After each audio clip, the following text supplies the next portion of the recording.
नमस्कार, मैं हूं प्रीति रघुनंदन। नफरत के बाजार में मोहब्बत की दुकान खोलने की बात करने वाले राहुल गांधी अमेरिका में है। अमेरिका में राहुल गांधी ने मोहब्बत की जगह नफरत का मुद्दा उठाया।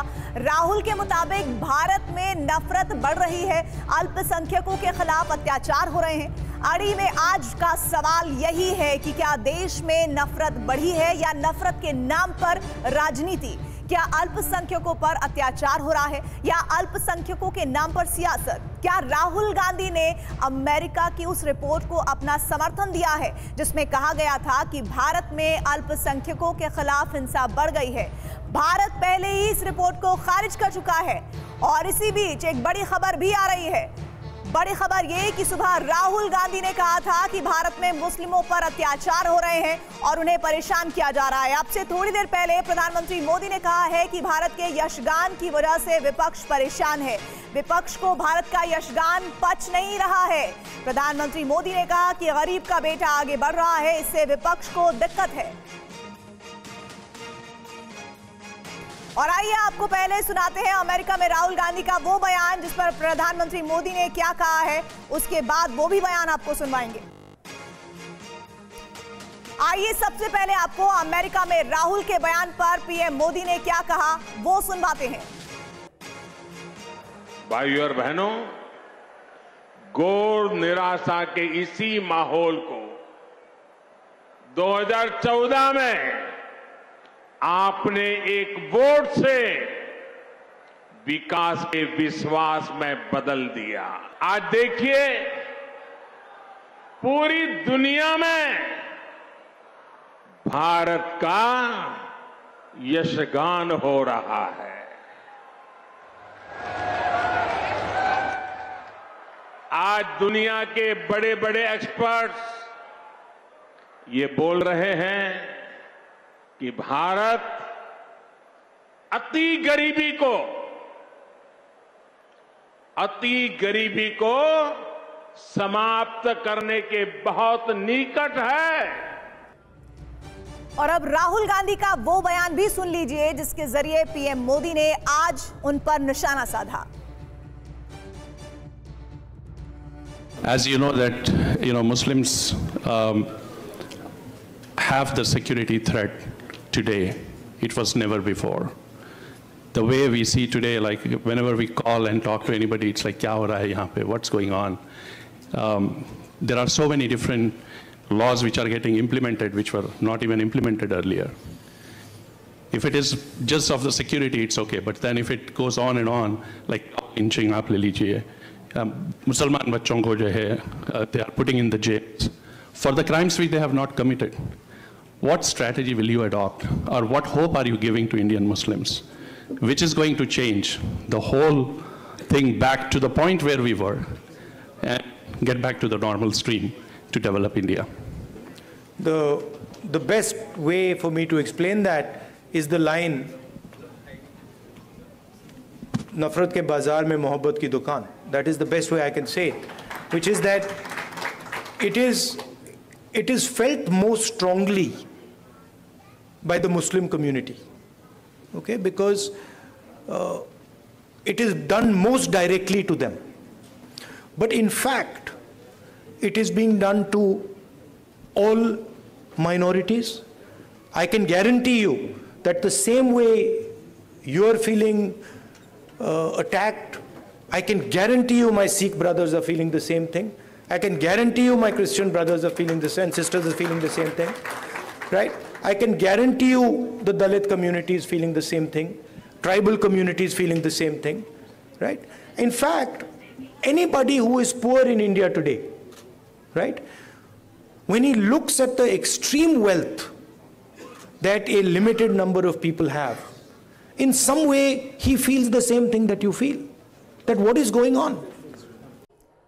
तो राहुल गांधी का विदेशी सरजमी पर दिया गया यह बयान, जिसकी आलोचना बीजेपी कर रही है। एक बड़ा पैनल इस पर चर्चा करने के लिए हमारे साथ जुड़ गया है। परिचय करवा देती हूं, के शर्मा प्रवक्ता बीजेपी के हमारे साथ जुड़ रहे हैं, सैयद असीम वकार प्रवक्ता AIM के जुड़ रहे हैं, साथ ही वीरेंद्र वशिष्ठ सचिव है इंडियन ओवरसीज कांग्रेस के, वो भी हमारे साथ जूम से जुड़ रहे हैं, संजीव उनियाल जुड़ रहे हैं, राजनीतिक विश्लेषक हैं, मौलाना हाफिज गुलाम सरवर है, ये भी हमारे साथ स्टूडियो में मौजूद है। आप सभी खास मेहमानों का बहुत बहुत स्वागत है। शुरुआत के अग्रवाल जी, के शर्मा जी, मैं आपसे करना चाहती हूं, अगर अंतर्राष्ट्रीय मंच पर जब भी राहुल गांधी बोलते हैं तो वो प्रधानमंत्री को लेकर ऐसी बात क्यों कहते हैं जिसमें प्रधानमंत्री का जो बयान, जो अपमान है सो है ही, देश का अपमान ज्यादा नजर आता है? ऐसा क्यों करते हैं बार बार राहुल गांधी, और बार बार भारतीय जनता पार्टी इस बात को कैसे कंडेम करती रही है?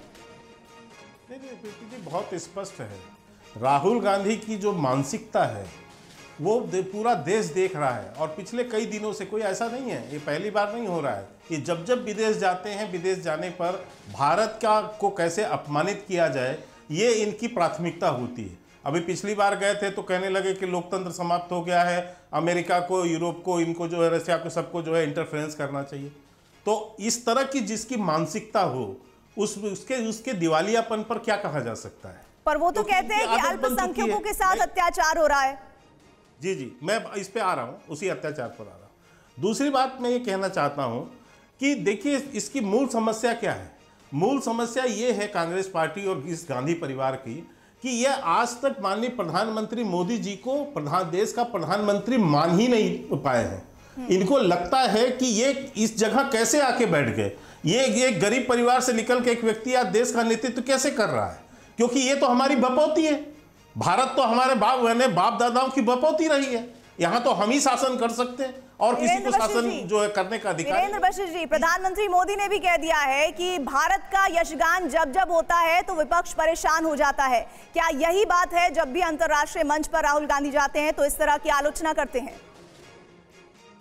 प्रीति जी, मैं सबसे पहले कहना चाहूंगा कि झूठ पर आधारित भाजपा की ये जो पटकथा है, राहुल गांधी जी ने ना तो अभी के शर्मा जी ने आपके चैनल पे कहा, केवल सरासर झूठ बोला, क्योंकि मैं वहीं था। राहुल जी ने रशिया, ये यूरोप, इनसे इंटरफेरेंस की कोई बात नहीं की। और जो आज की बात है, तो उन्होंने ये देखिए, एक प्रश्न के उत्तर में जो जवाब पे आप बात कर रहे हैं, उन्होंने कहा कि जिन मुद्दों पर चर्चा होनी चाहिए, उसमें पहला कहा बेरोजगारी, दूसरा महंगाई, तीसरा जो आज नफरती माहौल है उसके बारे में, चौथा उन्होंने जो शिक्षा को कमजोर, पॉलिसीज को कमजोर किया जा रहा है उसके बारे में, और जो दो नए विषय अब देखने को मिल रहे हैं कि वो बहुत जरूरी है कि उस पर सरकार को लगाम लेनी चाहिए। और ये जो दिक्कत आ रही है, शिक्षा जो बड़ी महंगी होती जा रही है, और दूसरा स्वास्थ्य। इसीलिए हम राजस्थान का मॉडल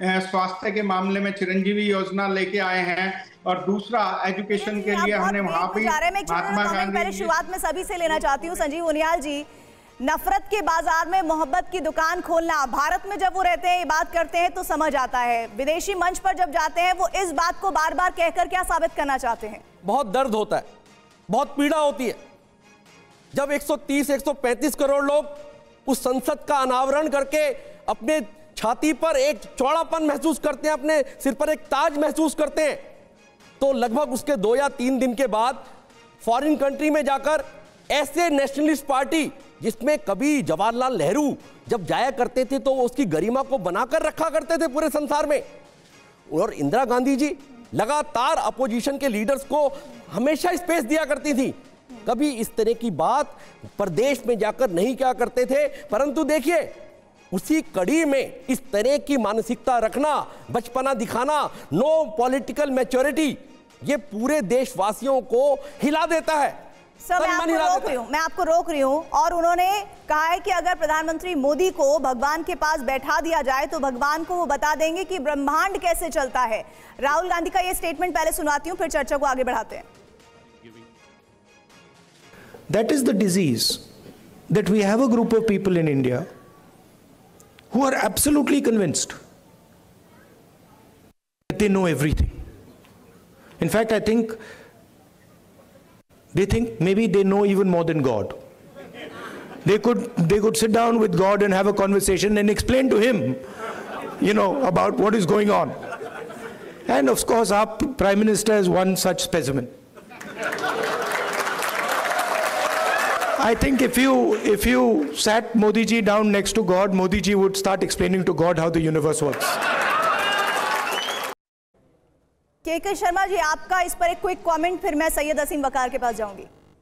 नहीं, मैं तो कहा ना कि देखिए, राहुल गांधी जी की खुद की का जो अल्प ज्ञान है, और क्योंकि उनको देश में कभी, वो तो चांदी के चम्मच से दूध पी के बड़े हुए हैं, उन्हें क्या पता कि देश में गरीबी क्या होती है, कहाँ कैसा जीवन होता है, क्या होता है, और ऊपर से एक अहंकार है कि हमारी बपौती है। तो इस तरह से जब उनको ये दिखता है कि कोई प्रधानमंत्री देश के विभिन्न समस्याओं पर संवाद कर रहा है, तो उनको आश्चर्य होगा ही।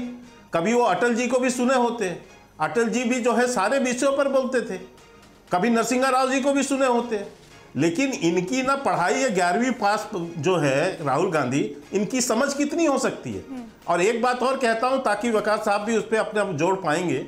आज उन्होंने कहा कि वो हालात हैं यहाँ पर मुस्लिमों के जैसे 1980 में दलितों के होते थे।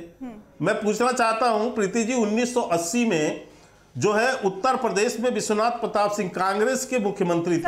80 से लेकर 90 तक जो है कांग्रेस के ही की सरकार रही, और केंद्र में भी कांग्रेस की सरकार रही, और दोनों ने सैयद असीम वकार जी, के जी को आप सुन रहे हैं, राहुल जी कह रहे हैं कि अल्पसंख्यकों के साथ अत्याचार हो रहा है, इस पर आपका कमेंट। और वो कह रहे हैं कि अपने आप को कोई व्यक्ति अगर सर्वज्ञानी समझता है तो वो बीमार है, ऐसा कह रहे हैं वो। बिटवीन द लाइन्स किसके बारे में कह रहे हैं, मुझे बताने की जरूरत नहीं है आपको।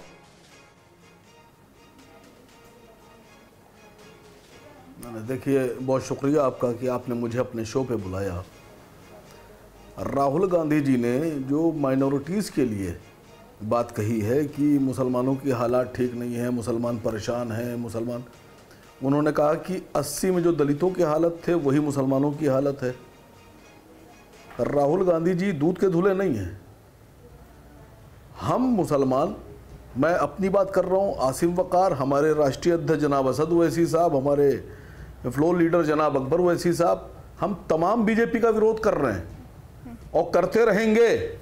लेकिन सच्चाई ये है कि 2005 में कांग्रेस की सरकार ने कमीशन का गठन किया था, सच्चर कमेटी। सच्चर कमेटी ने राजेंद्र सच्चर जी के साथ मिलकर काम किया था, और राजेंद्र सच्चर जी ने एक रिपोर्ट सौंपी थी 2006 में। उसमें उन्होंने साफ साफ ये लिखा था कि मुसलमानों के हालात दलितों से बदतर हैं। किसकी सरकार थी? कांग्रेस की सरकार थी। उन्होंने लिखा था कि अगर ये, उन्होंने कुछ सिफारिशें की थी, रंगनाथ मिश्रा आयोग आया, उसने भी सिफारिशें की थी। मैं राहुल गांधी जी से पूछ रहा हूं कि 2005 के बाद 6, 7, 8, 9, 10, 11, 12, 13, 14 आपकी सरकार केंद्र में रही, कई स्टेट में आपकी सरकारें थी, आपने वो सिफारिशें लागू क्यों नहीं की? वीरेंद्र जी, अभी आपने क्या काम किया? में मुस्लिमों पर अत्याचार हो रहे हैं, उसकी बात तो जो कर रहे हैं राहुल गांधी कर रहे हैं। आसिम वकार जी कह रहे हैं कि उस वक्त जिस समय आप लोगों की सरकारें थी तब भी तो यही हालात थे, तो फिर अंतरराष्ट्रीय मंच पर जाकर अभी इस बात को रखने का क्या मतलब है? मैडम, अगर बात पूरी नहीं करने दीजिएगा तो आपकी बहस का कोई फायदा नहीं है, बंद कर दीजिए। मैं दोबारा आ जाऊंगी आपके पास, एक बार रिएक्शन देखिए। आप बात बोल रहे हैं, उसका जवाब तो जरूरी है ना लेना। एक छोटा सा जवाब उनसे ले लेते हैं, फिर मैं आपसे। आप समझिए मेरी बात को। मैं आपकी प्रतिभा पे सवाल नहीं खड़ा कर रहा हूं, आप अच्छी एंकर हैं, लेकिन आपको ये मालूम होना चाहिए कि अगर कोई बोल रहा है तो उसको बीच में मत रोकिए, उसकी बात पूरी आने दीजिए। हम लोग भी बहुत अरसे से, करीब 13-14 साल हो गए टीवी पर, मुझे पता है टाइम बाउंडेशन होता है, लेकिन मुझे अगर अपनी बात नहीं रखने दीजिएगा तो आपकी डिबेट व्यर्थ है। कोई मायने नहीं ऐसी डिबेट के जिसमें बात ना कहने दी जाए। कहिए भाई, आप एक तो फुलो मत तोड़िए लोगों का, कोई गलत बात बोल रहा है उसको रोक दीजिए, आप फुलो मत तोड़िए। मैं राहुल गांधी जी से पूछ रहा हूं कि आपने सिफारिशें लागू क्यों नहीं की, जवाब कौन देगा? अच्छा, अभी मैं सुन रहा था, यहाँ एक साहब बैठे थे अमेरिका में जाकर, अगर राहुल गांधी मुस्लिमों की बात करते हैं, उस पर हो रहे अत्याचार की बात करते हैं, तो असीम वकार क्या सोचते हैं उस पर? मैंने आपसे साफ कहा, हमारे लिए बीजेपी और कांग्रेस ये दोनों एक समान है, दोनों बहनें हैं या दोनों भाई हैं। मैं आपको किस्सा सुनाऊं। एक गांव में एक ब्राह्मण रहता था बड़ा। व्यक्ति से सर किस्से का वक्त नहीं है ना, उसके दो बेटे थे। ये तो खुद पॉलिटिकल पार्टी को रिप्रेजेंट करते हैं। नहीं, अपनी बात ही रख रहा हूं। एक गांव में कौन सी पार्टी? एक गांव में एक ब्राह्मण रहता था, उसके दो बेटे थे। उसने अपने बड़े बेटे से कहा कि तुम जाओ। आसिम बकार जी, सुनाने की जगह है क्या? कोई के लिए नहीं है ना ये मंच, अपनी बात को रखने के लिए ये मंच है ना। तो इस पर एक छोटा सा जवाब वीरेंद्र वशीष जी से ले लेती हूँ। वीरेंद्र जी बताइए, वो सवाल उठा रहे हैं कि आज तो आप मुस्लिमों की चिंता कर रहे हैं, जब आपकी सरकारें थी तब तो आपने बिल्कुल उनकी खबर ही नहीं ली। प्रीति जी, मैं ना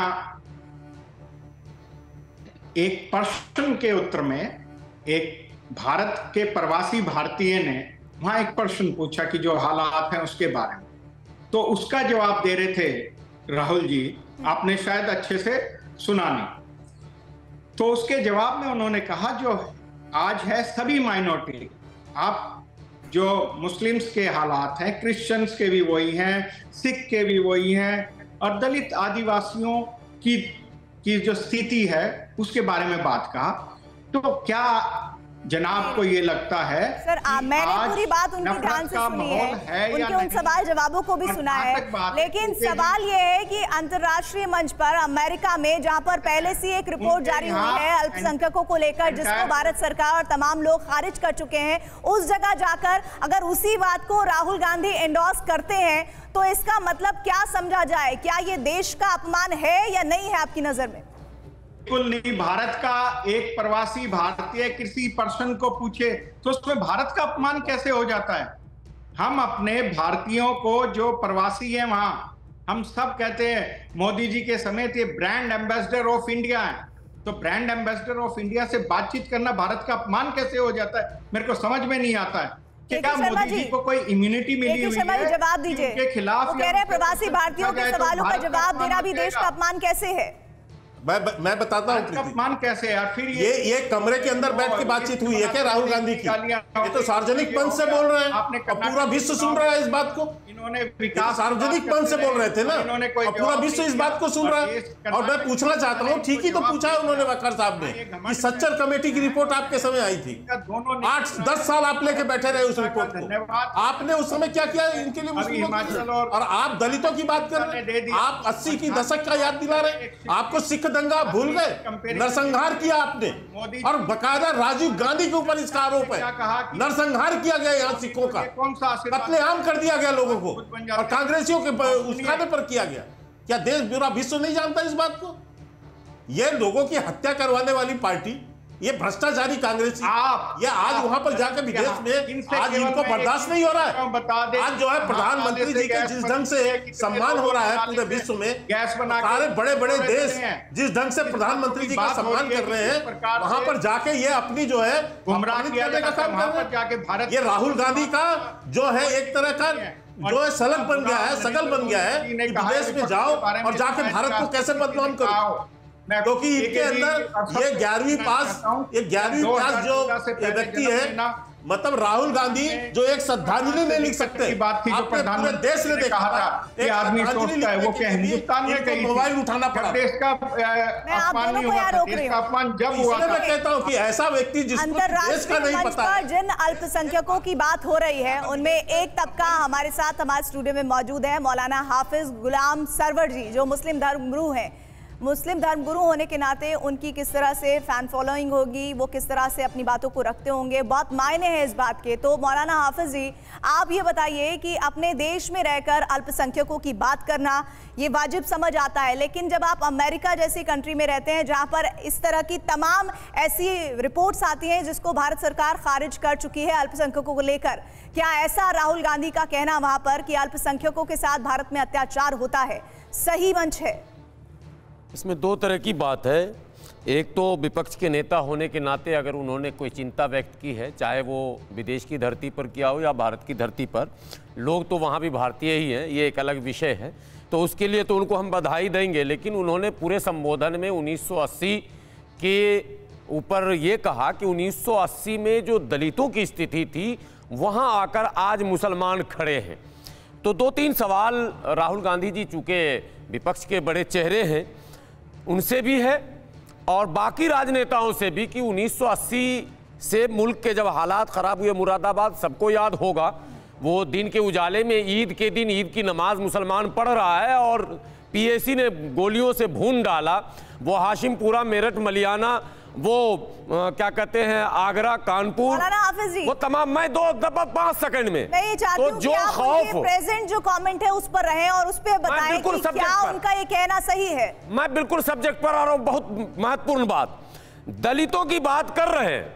1980 से 89 तक अगर दलितों पर अत्याचार था तो दलितों के लिए कांग्रेस ने जाते जाते एक कानून बनाया, प्रिवेंशन ऑफ एट्रोसिटी एक्ट 1989, जिससे सोशल प्रोटेक्शन और लीगल प्रोटेक्शन मिला उसको। लेकिन मुसलमानों को, जिस मुसलमान ने सुरक्षा के नाम पर कभी उसको हराया, कभी उसको जिताया, कभी उसको हराया, कभी उसको जिताया, उस मुसलमान को आज तक लीगल प्रोटेक्शन नहीं मिल सका। जिसकी मॉब लिंचिंग हो रही है, जिसके गांव जलाए जा रहे हैं, जिसके मस्जिदों को दिन के उजाले में उजाड़ा जा रहा है। मैं उन तमाम राजनेताओं से पूछना चाहता हूं, वो चाहे किसी दल में हो, हमने सबको मौका दिया है। ऐसा नहीं कि किसी दल को हमने मौका नहीं किया, मौका दिया, लेकिन मेरे साथ सबने धोखा किया है। इसलिए मैं भाजपा कांग्रेस पक्ष विपक्ष की बात नहीं करता। अंतिम में जब प्रधानमंत्री जी ने सबका साथ, सबका विकास, सबका विश्वास कहा, तो उम्मीद की किरण जगी मुसलमानों में, लगा के कोई नया काम होगा। 9 साल पूरे हो गए। आदरणीय प्रधानमंत्री जी ने कहा था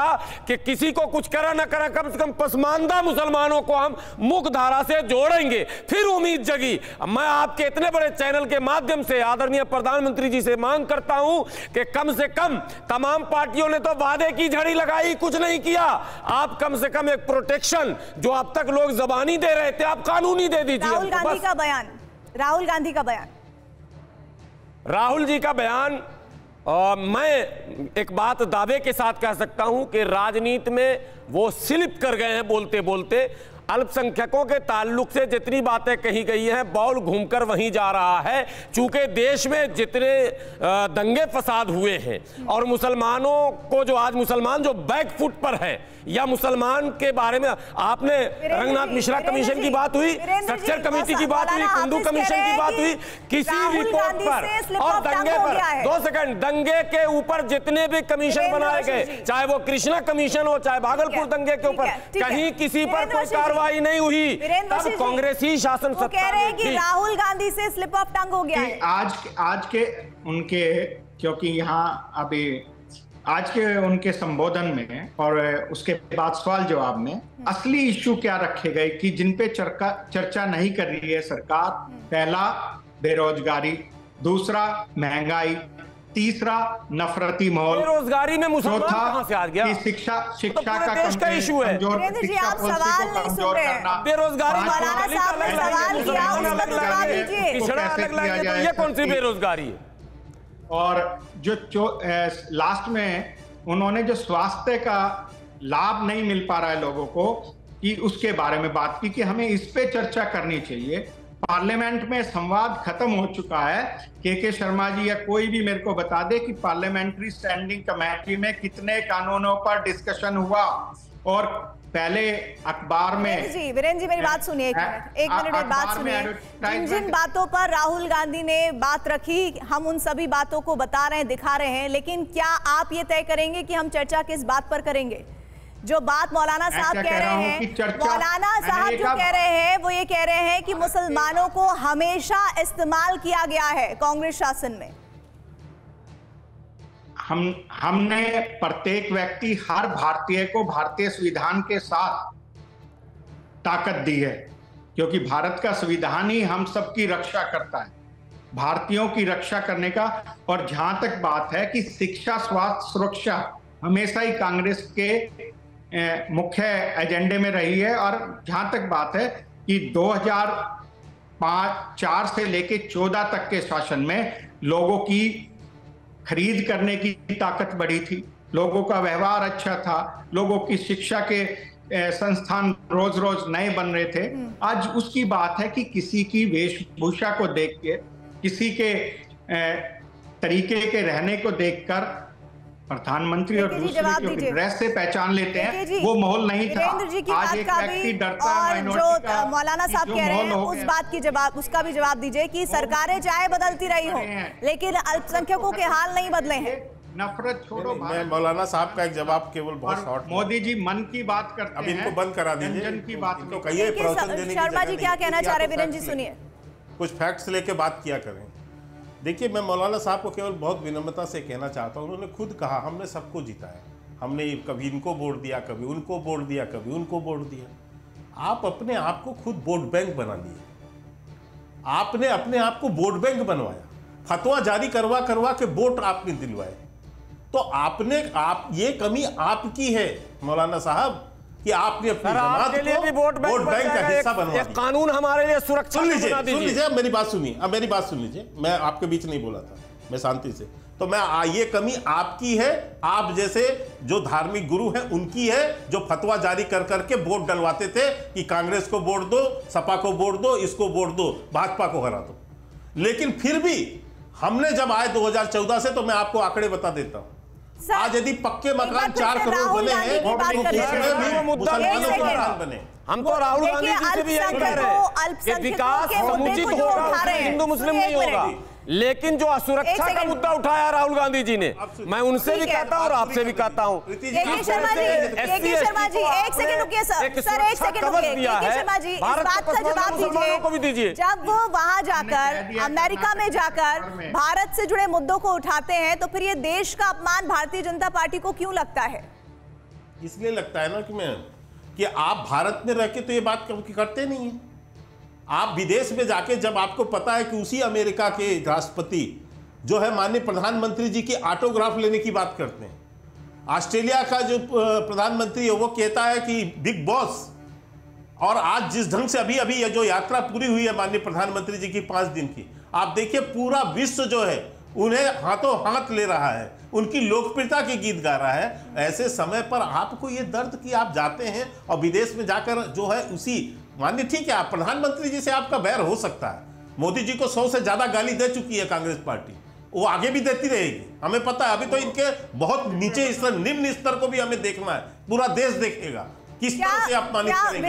लेकिन विदेश में जाकर जब आप भारत का अपमान करेंगे, भारत के लोकतंत्र पर हमला करेंगे, तो यह बर्दाश्त नहीं होगा और इसका उत्तर कांग्रेस को देना होगा। 140 करोड़ जनता इसका उत्तर भी देगी। से मैं उनियाल जी का रुख कर लेती हूं। उससे पहले संजीव उनियाल जी, क्या जिस तरह से भारत का यशगान बढ़ रहा है, प्रधानमंत्री मोदी ने भी कहा कि विपक्ष को इसी बात की तकलीफ है और फिर इस तरह की बयानबाजियां सामने आ जाती हैं। अभी मैं देख रहा था स्टैनले मॉर्गन बैंक ने कल की जो उसकी रिपोर्ट है उसमें बताया कि भारतवर्ष वो 2013 वाला भारतवर्ष नहीं रहा, और देखिए फिर लगातार 5वें बड़े इकोनॉमी पावर के रूप में उभर कर आना।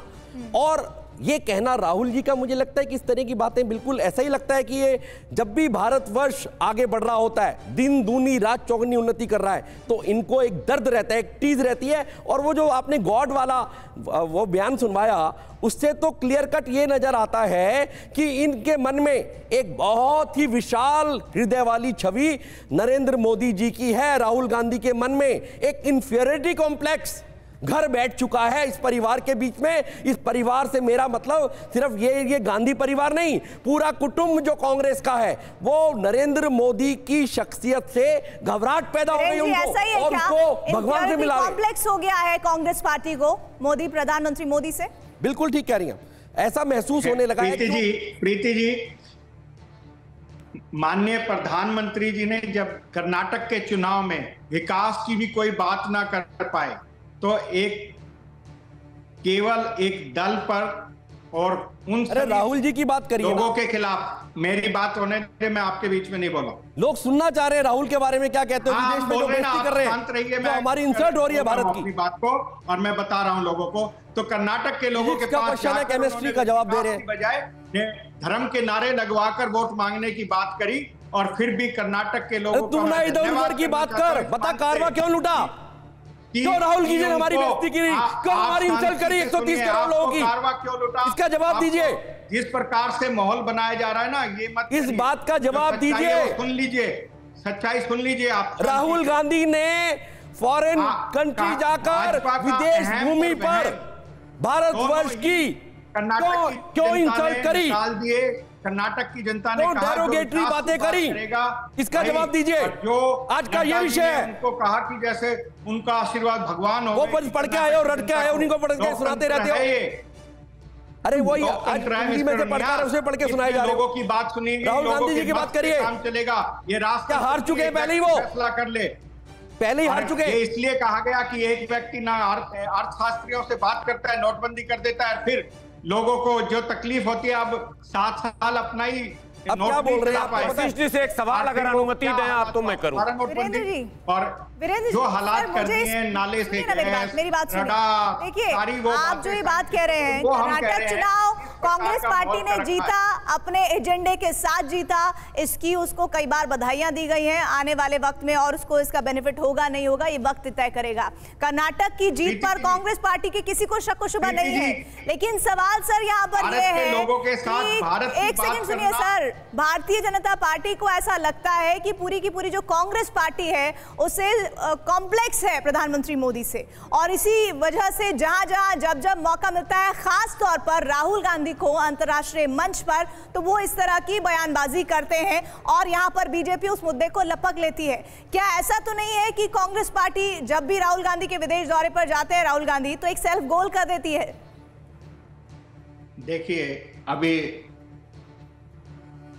आप सेल्फ गोल की कह रहे हैं, मैं लोगों ने सच्चाई को स्वीकारा और कर्नाटक में विजय श्री दी।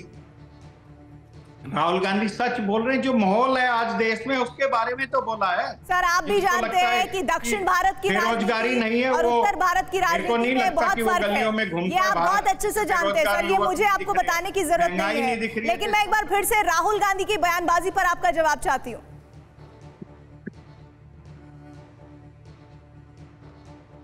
मैं आपसे फिर कह रहा हूं कि राहुल जी ने जो जो कहा, क्या वो वर्तमान में भारत की स्थिति है या नहीं है? कहां पर है भारत के लोगों के साथ कौन से दंगे हुए? बात करना, मैं अभी देख रहा हूं 288 दंगे हो गए थे, 288 एक साल में। भारत की बात करना क्या बुराई है? कोई दंगा नाम की चीज नहीं है। मणिपुर जल रहा था, लॉ एंड ऑर्डर बहुत स्ट्रिक्ट है। मणिपुर जल रहा था मिस्टर उनियाल, उस पर पूछिए। आप विश्लेषक विपक्ष के लिए नहीं है, विश्लेषक होता है न्यूट्रल आदमी। आप पर्सनल अटैक मत करिए, आप बताइए क्या बोल रहे हैं? को कटघरे में ज्यादा है, सरकार वेग है, बिल्कुल प्रश्नों से दूर भाग रहे हैं। दंगे हो रहे थे आप अपने सिर्फ राहुल गांधी और परिवार, नेहरू परिवार को बचाने के लिए कुछ भी बोल सकते हैं। बात कर रहे हैं, नेहरू परिवार बड़ा आपसे, आपके लिए नेहरू परिवार सबसे बड़ा है, गांधी परिवार सबसे बड़ा है, वही राहुल गांधी। आपको देश की चिंता नहीं है, सरकार आपको देश की चिंता नहीं है। आप 140 करोड़ लोगों को देश की चिंता है, भारतीयों की चिंता है। चाहती हूँ के शर्मा जी, वीरेंद्र वशिष्ठ जी कह रहे हैं कि अपने मौजूदा वक्त में जो भारत की स्थितियां हैं उसके बारे में अगर राहुल गांधी अपनी बात रखते हैं किसी भी मंच पर, चाहे वो राष्ट्रीय हो अंतर्राष्ट्रीय हो, तो उसमें गलत क्या है? के शर्मा जी, लग रहा है उन तक आवाज नहीं पहुंच पा रही। उनियाल जी, आप ही इस बात का जवाब दीजिए। नहीं, अगर आप भारत में रहकर कोई विचार विमर्श करें, साथ बैठें, चाय पिए, अपनी बात को रखें, परंतु आप तो संसद में ही नहीं आते हैं। आप अपनी अटेंडेंस देखिए वहां कितनी होती है। अगर आप आते हैं तो आप वहां सो रहे होते हैं या आंख मारते हैं। संसद में बैठकर ये व्यक्ति आंख मारता है, कितनी भयावह तस्वीर थी अपने आप में वो। और फॉरेन कंट्री में जाके विपक्ष बाहर के सारे फॉरेन के कॉरेस्पॉन्डेंट्स के साथ, जर्नलिस्ट के साथ किस तरह की बातों को रखते हैं। उनियाल जी, सवाल यहाँ पर यह है ना कि ये पूरी जो स्टेटमेंट दी जा रही है राहुल गांधी की, उसके पीछे आपको क्या रणनीति नजर आती है? वो क्यों ऐसा कर रहे हैं? क्योंकि कमिंग डेज में, आने वाले वक्त में कई राज्यों में चुनाव होने वाले हैं। बहुत अच्छा प्रश्न है।